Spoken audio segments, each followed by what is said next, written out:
Hello दोस्तों, नमस्कार। कैसे हैं आप लोग? उम्मीद करते हैं आप लोग स्वस्थ होंगे, मस्त होंगे और लगातार अपनी पढ़ाई में व्यस्त होंगे। आज हम लोग करने वाले हैं एसएससी जीडी का प्रीवियस ईयर क्वेश्चन और ये मेरे दोस्त प्रैक्टिस सेट 2 होगा। चूंकि पिछला एक हो चुका है, उसको जाकर के आप देख सकते हैं। ये मेरे दोस्त ये सेट 2 है। तो एक बार मैं पहला क्वेश्चन लिख दिया हूं ताकि हमारा समय बच जाए। पहला क्वेश्चन क्या है? एक वस्तु को 5,270 रुपए में एक वस्तु को 5,270 रुपए में बेचने पर एक व्यक्ति को 15% की हानि होती है। कितने का हानि हो रहा है मेरे दोस्त? 15% की हानि होती है। यदि उसने वस्तु को 6,324 रुपए में, कितने में? 6,324 रुपए में बेचा होता तो उसका लाभ या हानि प्रतिशत क्या होता? चलिए ध्यान से देखिएगा। पहली बात मेरे दोस्त, एक वस्तु को 5,270 रुपए में बेचा। आपको यहां विक्रय मूल्य पता है ना? एक व्यक्ति को 15% की क्या हो रही है? हानि हो रही है। तो सबसे पहले आप काम करिए, पहले आप क्रय मूल्य ज्ञात कर लीजिए। ठीक है, ध्यान से देखिएगा। एक वस्तु को 5,270 रुपए में बेचा है, ठीक है। 15% की क्या हुई है? हानि हुई है। 100 पे 15 की हानि कितनी हो जाएगी मेरे दोस्त? ये हो जाएगा 85। अब ध्यान से देखिएगा, इसको हमेशा क्रय मूल्य लिखना है और ये मेरे दोस्त क्या? ये विक्रय मूल्य। ठीक है ना?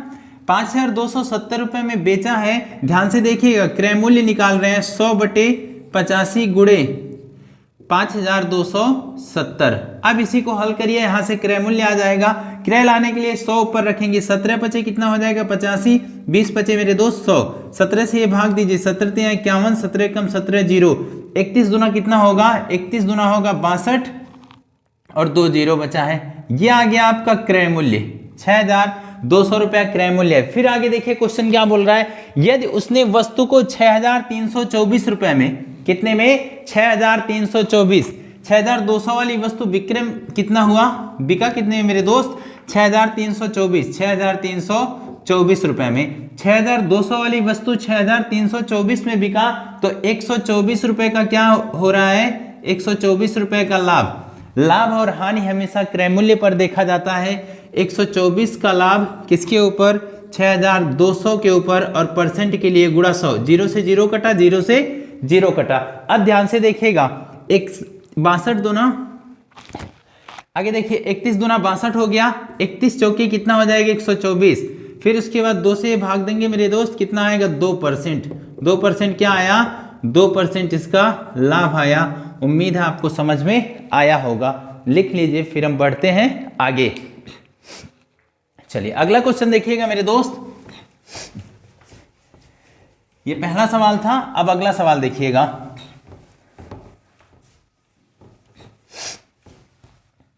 अगला सवाल है, एक कार्य को पूरा करने में बी की गति ए की गति का 3 गुना है। एक कार्य को पूरा करने में एक कार्य को पूरा करने में बी की गति ए की गति का ए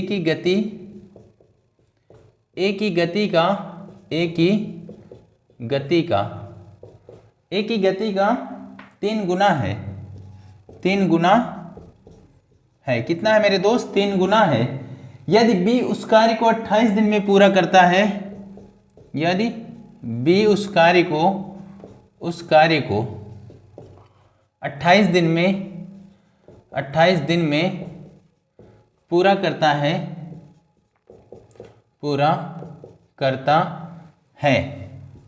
कितने दिन में पूरा करता है? 28 दिन में पूरा करता है। तो उसी कार्य को पूरा करने में उन्हें कितने दिन लगेंगे? यदि वे तो उसी कार्य को पूरा करने में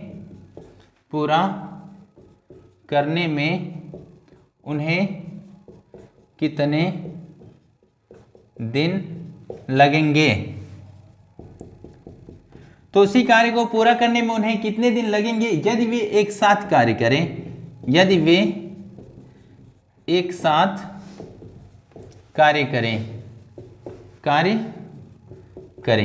तो चलिए मेरे दोस्त ध्यान से देखिएगा, एक बार मैं पूरा सवाल पढ़ दे रहा हूं।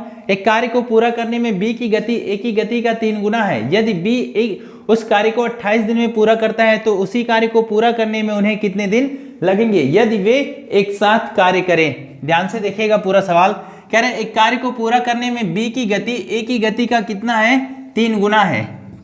देखिए मेरे दोस्त, जो बी की गति है, जो बी की स्पीड है, ए की स्पीड का क्या है, 3 गुना है, मतलब 3:1 है। ठीक है ना। यदि बी उस कार्य को 28 दिन में पूरा करता है, बी कितने दिन में करता है, बी मेरे दोस्त 28 दिन में करता है। ठीक है, बी 28 दिन में करता है, तो उसी कार्य को पूरा करने में उन्हें कितने दिन लगेंगे यदि वे एक साथ कार्य करें। ध्यान से देखिएगा, ये इनकी क्या है, क्षमता है, ये इनकी क्या है, क्षमता है। दोनों मिल जाएंगे, बी प्लस ये दोनों मिलेंगे, तो 3 यहाँ 1 यहाँ, कुल कार्य कितना हो जाएगा, 4 की स्पीड से कार्य होने लग जाएगा। पहले हम कुल कार्य पता कर लें, फिर हम 4 के स्पीड से कार्य करवा देंगे। ठीक है, देखिएगा बी को कितना दिन समय लग रहा है, बी को लग रहा है मेरे दोस्त 28 दिन, और बी की क्षमता कितनी है, 3 है, तो कुल कार्य कितना आ जाएगा, ध्यान से देखिएगा, कुल कार्य हो जाएगा 28 गुणे 3, ये हो गया कुल कार्य। अब मेरे दोस्त दोनों से करवाना है, b प्लस ए से करवाना है, तो इनकी क्षमता कितनी है, 4 है, तो 28 गुणे 3 बटे कितना, 4, 4 से कटा 7 बार में, 7 या 21 दिन। कितना दिन आया मेरे दोस्त, 21 दिन आया। उम्मीद है ये बात भी समझ में आया होगा, लिख लीजिए। अब हम बढ़ते हैं अगले सवाल की तरफ।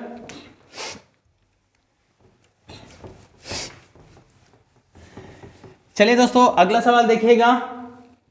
अगला क्वेश्चन है, एक व्यापारी ने 5400 रुपए में एक कूलर खरीदा। एक व्यापारी ने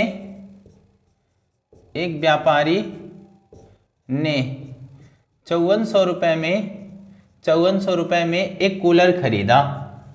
एक कूलर खरीदा।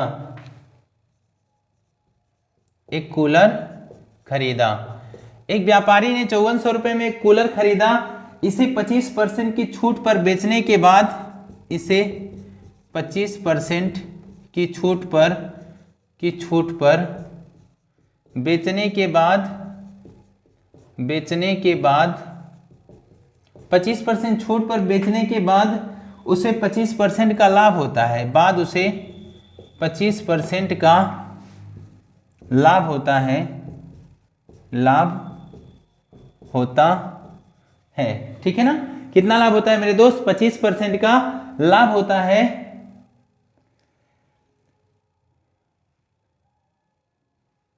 तो कूलर पर अंकित मूल्य क्या था, तो कूलर पर अंकित मूल्य क्या था। ठीक है ना, ये सवाल हो गया। सवाल क्या है मेरे दोस्त, एक व्यापारी ने 5400 रुपए में एक कूलर खरीदा। इसे 25% की छूट पर बेचने के बाद उसे 25% का लाभ होता है, तो कूलर पर अंकित मूल्य क्या था। चलिए ध्यान से देखिए मेरे दोस्त। एक व्यापारी था, कितना था, 5400 रुपए में एक कूलर खरीदा। कितने में मेरे दोस्त, 5400 रुपए में एक कूलर खरीदा। 25% की छूट पर बेचने पर, कितने मेरे दोस्त, 25% की छूट पर बेचने के बाद उसे 25% का क्या होता है, लाभ होता है। तो कूलर पर अंकित मूल्य क्या था। ध्यान से देखिएगा। पहले तो मेरे दोस्त 100 वाली वस्तु 25% छूट पर बिका। कितने में बिका, ये बिका 75 रुपए में। फिर 100 वाली वस्तु 25% लाभ पर बिका। कितने में बिका, 125 में। ध्यान से देखिए, छूट होगा मेरे दोस्त तो माइनस करेंगे, छूट होगा क्या करेंगे, माइनस, और उसके बाद लाभ होगा तो प्लस करेंगे। ठीक है ना। यहाँ 25% छूट था इसलिए 75, 25% लाभ हुआ तो यहाँ 125 हो गया।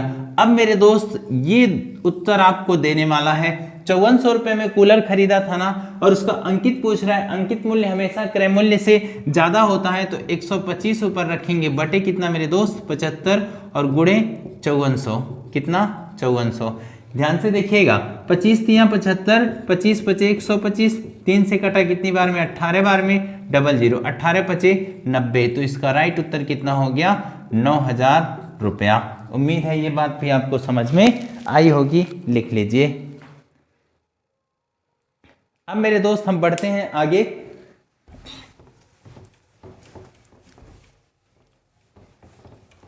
चलिए अगला सवाल देखिएगा।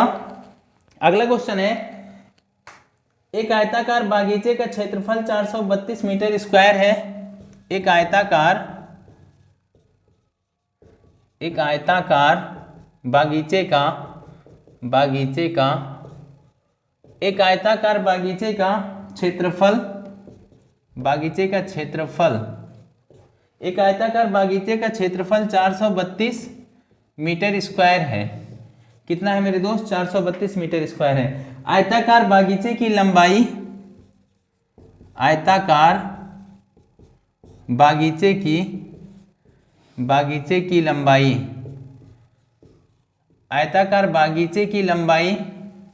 उसकी चौड़ाई से 6 मीटर अधिक है। लंबाई उसकी चौड़ाई से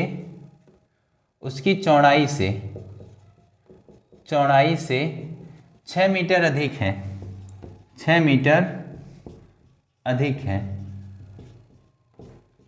मीटर अधिक है, ठीक है ना। तो उसका परिमाप ज्ञात करें।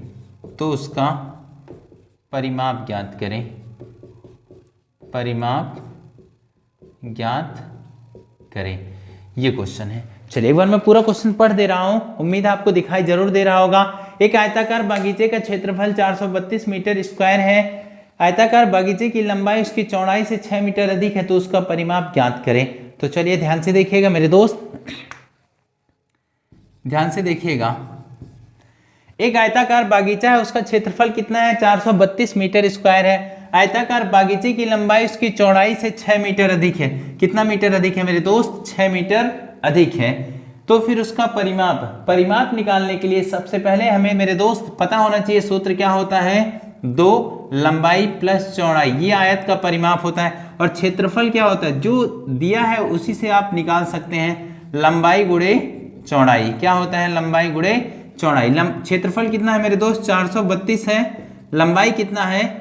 देखिए, एक आयताकार बागीचे की लंबाई उसकी चौड़ाई से 6 मीटर अधिक है। अगर चौड़ाई x होगा तो x प्लस 6 ये हुआ, ठीक है। अब देखिए यहां बनेगा द्विघात समीकरण। यदि ऑप्शन होता, हालांकि एग्जाम में ऑप्शन रहेगा तो ऑप्शन से इसको बड़े आसानी से कर देंगे। हालांकि द्विघात समीकरण बन रहा है तो इसको मैं बता दे रहा हूं, इससे इसका गुणा कर दीजिए। 432 आया ना, बराबर x स्क्वायर प्लस 6x हुआ। इसको बराबर को उधर भेज दीजिए तो हो जाएगा x स्क्वायर प्लस 6x, उसके बाद माइनस 432 बराबर 0। ये द्विघात समीकरण बना।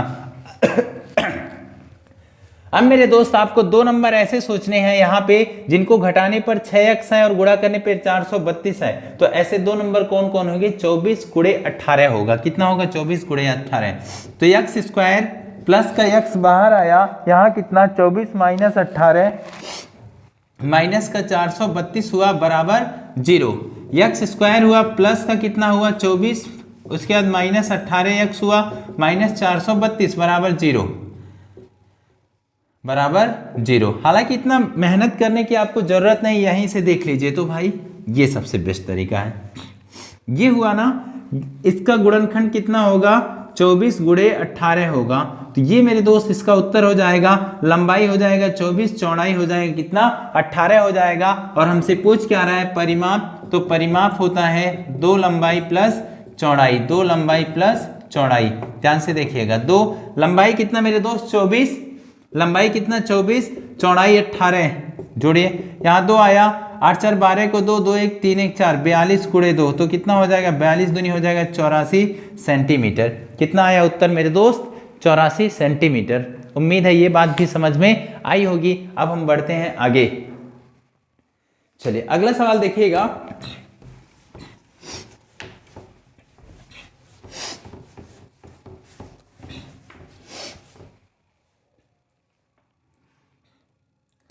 अगला सवाल देखिएगा मेरे दोस्त, क्या क्वेश्चन है? क्वेश्चन बोल रहा है 14 सेंटीमीटर त्रिज्या 14 सेंटीमीटर त्रिज्या वाले अर्धगोलाकार अर्धगोलाकार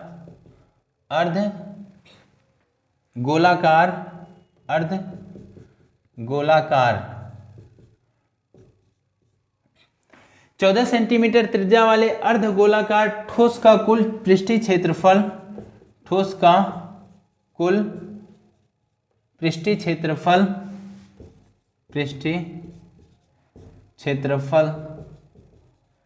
ज्ञात करें। ज्ञात करें। ठीक है ना। क्या है, 14 सेंटीमीटर त्रिज्या वाले अर्धगोलाकार ठोस का कुल पृष्ठीय क्षेत्रफल ज्ञात करें। ध्यान से देखिएगा, अर्धगोला है ना मेरे दोस्त, तो अर्धगोला का कुल पृष्ठीय क्षेत्रफल होता है 3 पाई आर स्क्वायर। आपको सूत्र पता होना चाहिए, संपूर्ण पृष्ठीय क्षेत्रफल होता है मेरे दोस्त 3 पाई आर स्क्वायर। ठीक है ना। ध्यान से देखिएगा, त्रिज्या कितना दिया है, आर दिया है मेरे दोस्त 14 सेंटीमीटर, तो त्रिज्या की जगह हम कितना रखेंगे, 14 रखेंगे। कितना रखना है, 14। 3 गुणे पाई का मान 22/7, त्रिज्या रखना है 14 गुणे 14। अब इसी को हल करना है। ध्यान से देखिएगा, 7 से कटाइए 2 बार में। अब इसे आगे बढ़ाइए, ये गुणा करिए, 2 दूनी 4 3 12, 12 गुणे 11 गुणे 14। अब 12 का गुणा 14 में करिए, 12 चौक 14 दूना 28 को 8 पीछे 2 हुआ, फिर 14 एकम 14, 14 2 कितना हो जाएगा, 16 हो जाएगा। 14 2 16, 168 आया। इसका गुणा 11 से करना है, तो इसके लिए एक बार 8 लिखिए, 8 से 14 को 4 हासिल 1, 6 कितना हो गया, 7 हो गया। देखिए 8 से 14 को 4 हासिल 1, 6 1 7, 1 हासिल 8 हो गया। फिर इधर कितना हो गया, 1 हो गया, तो 1848 सेंटीमीटर स्क्वायर इसका संपूर्ण पृष्ठ क्षेत्रफल आ जाएगा। उम्मीद है ये बात भी आपको समझ में आई होगी। अब हम बढ़ते हैं आगे।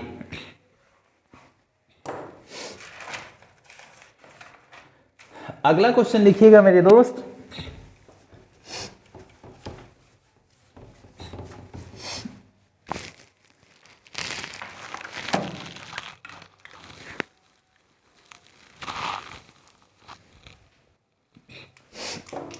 चलिए अगला क्वेश्चन लिखिएगा। एक लंबवृत्तीय शंकु के आधार का व्यास 60 सेंटीमीटर है। क्वेश्चन क्या है, एक लंबवृत्तीय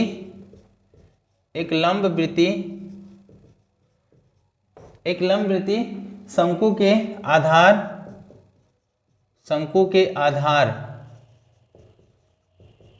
के आधार का व्यास 60 सेंटीमीटर है, का व्यास 60 सेंटीमीटर है, 60 सेंटीमीटर है। कितना है मेरे दोस्त, 60 सेंटीमीटर है, और उसकी ऊंचाई 16 सेंटीमीटर है, और उसकी ऊंचाई